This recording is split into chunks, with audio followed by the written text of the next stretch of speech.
com o plano BR-63, ele veio incompleto. O balanço não é muito positivo. O INCRA, ele simplesmente abandonou nós. Até a gente brinca aqui dizendo que o significado da sigla INCRA, infelizmente, nada conseguimos resolver ainda. O mundo inteiro está sabendo que nós somos ilegais. Não é que a gente não quer, a gente queria simplesmente que viesse a legalização. A gente paga imposto. As madeireiras aqui estabelecidas, elas têm CNPJ, elas têm licença de operação válida. O ordenamento territorial existe, mas realmente a questão quando você fala na legalização fundiária... Titulação das áreas, liberação de manejos florestais. As pessoas não têm acesso ao título ainda. Existe uma certa perseguição quando você fala em madeira, né? Por exemplo, o governo federal consegue manter o órgão de fiscalização aqui, que é o IBAMA, gastando 4 milhões, 5 milhões por mês. E o IBAMA se faz presente para fazer a fiscalização. E não tem 500 mil para gastar com diária para o INCRA vir aqui fazer o trabalho dele. Mas eu acho que a sociedade também deve cobrar um pouco dos órgãos que licenciam, né? E esses outros documentos são necessários para a atividade rural. Colocam todo mundo num pacote como se fossem todos legais, não é? O governo criou uma floresta nacional onde já haviam pessoas, onde já havia áreas consolidadas. Nossa esperança é que o governo seja justo. Aqui a região de Novo Progresso é a região do estado do Pará, se não do Brasil, é a região que mais tem acontecido desmatamento, né? O desmatamento tem incidido com o maior índice aqui. Os madeireiros mandou o recado. Se um dia aparecesse nós mortos aqui, com a boca cheia de formiga, não era para se preocupar não, que era só para calar a boca mesmo da gente.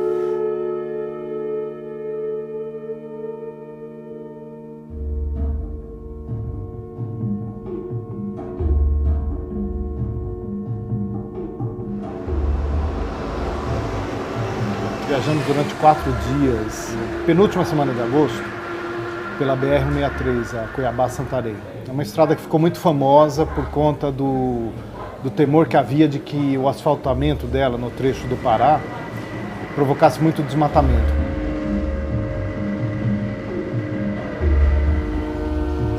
O governo Lula, com a ministra Marina Silva no Ministério do Meio Ambiente, fez um plano chamado BR-163 Sustentável. Qual era a ideia?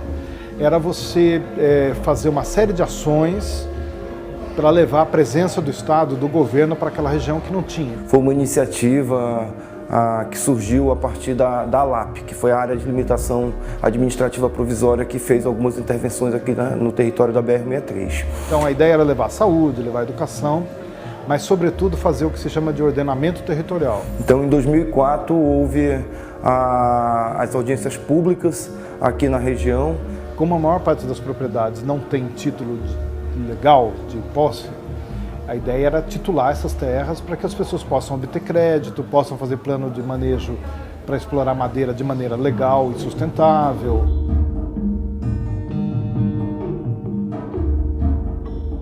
O que faltou de todo esse plano foi eu completar a vinda da legalização antes da fiscalização. As pessoas continuaram ficando ilegais, mesmo recebendo a BR, mesmo recebendo alguns benefícios do plano BR, e isso virou um problema sério para todo mundo. O INCRA é inoperante, os caras vêm aqui, fazem um barulho terrível, entrega 10 títulos. Então a gente está no rumo buscando a legalidade. Então aí multando os produtores rurais já estão acostumados já com essas multas, não estão mais nem ligando para isso. O que você percebe ali é que os conflitos continuam todos latentes lá. Um assentamento, por exemplo, um assentado lá que tem 100 hectares de terra que não está dando conta de comprar o feijão para comer, ele pega uma multa de 300, 400 mil reais. Então o que se ouve, o que se sabe dessa fiscalização é que ela está aqui para diminuir o desmatamento. Quase que diariamente nós recebemos os indicativos de desmatamentos, né, que é o DETER.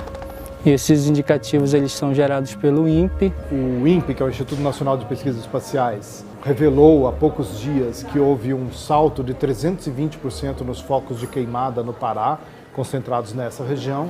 E aí é o momento que a gente forma as equipes e manda ir a campo para vistoriar.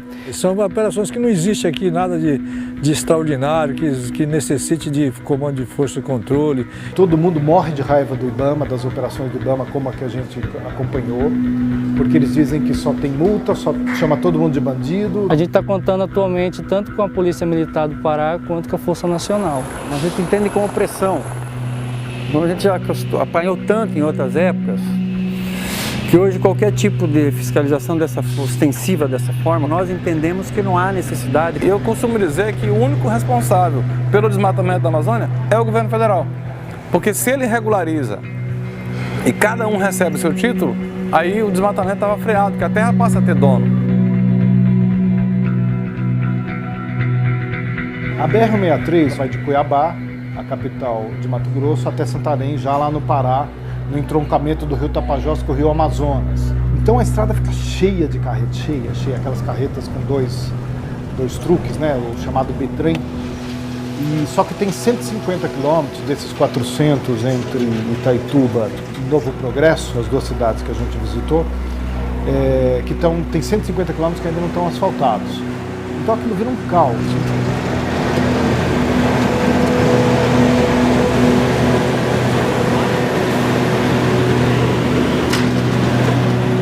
Nós também conversamos com uma fazendeira, que é a dona Mônica, a família do marido dela, tem uma propriedade de 1.000 hectares em Novo Progresso, na Floresta Nacional do Jamanchim. Nós estamos lá bem antes da criação dessa floresta. A maioria das pessoas aqui comprou esse direito de posse. Eles não têm um título bom, eles têm um documento só de compra particular de uma posse de alguém que já sumiu dali. E agora, como foi criada a Floresta Nacional, na verdade eles estão arriscados de ser expulsos de lá e receber só pelas benfeitorias que eles tenham feito naquela fazenda deles. Nós aqui não pensamos, nem cogitamos a ideia de indenização. Nós cogitamos a ideia de uma, deixa eu dizer assim, de um bom senso, um consenso entre produtores e governo.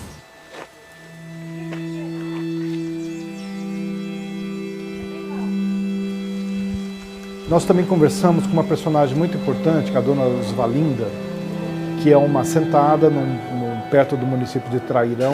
Sou presidente da Associação de Mulheres do Areia 2. E ela começou a ser ameaçada de morte. Começou a surgir boato que nós ia denunciar os madeireiros que estavam tirando madeira da reserva. Acham que ela que está fazendo denúncias para o IBAMA, da ação deles, e começaram a oferecer dinheiro para ela, ou até ameaçar diretamente de morte. Em outubro, que a ameaça começou mesmo, né? Eles começaram já a procurar meu esposo, né, e fazer proposta de serviço para ele. Uma reunião foi feita no assentamento e 3 reuniões foram feitas em Trairão. Nessa reunião foi decidido que cada madeireiro da região e dos que estavam fora iam dar R$2.000 para matar nós. Era para matar eu, Daniel, né, meu esposo, e o seu Silva, a dona Gessi também, que me acompanha nessa reunião, que é a vice-presidente e o esposo dela. E que eu, especialmente, eu ia morrer com a irmã Dorothy. Nessa reunião que eles estavam fazendo, articulando, e já tinham pegado o pistoleiro já certo para fazer o serviço. Eu sei que a ameaça foi aumentando. E depois já veio os madeireiros tudo aqui em casa, mais ou menos uns 12 dele, 13, fora os outros caras também, tudo armado. Tudo com arma aparecendo mesmo. Não é por causa de uma ameaça de morte que nós vamos sair daqui, não. De jeito e maneira. Só em pensar já me dá vontade de sei lá, não tenho ideia.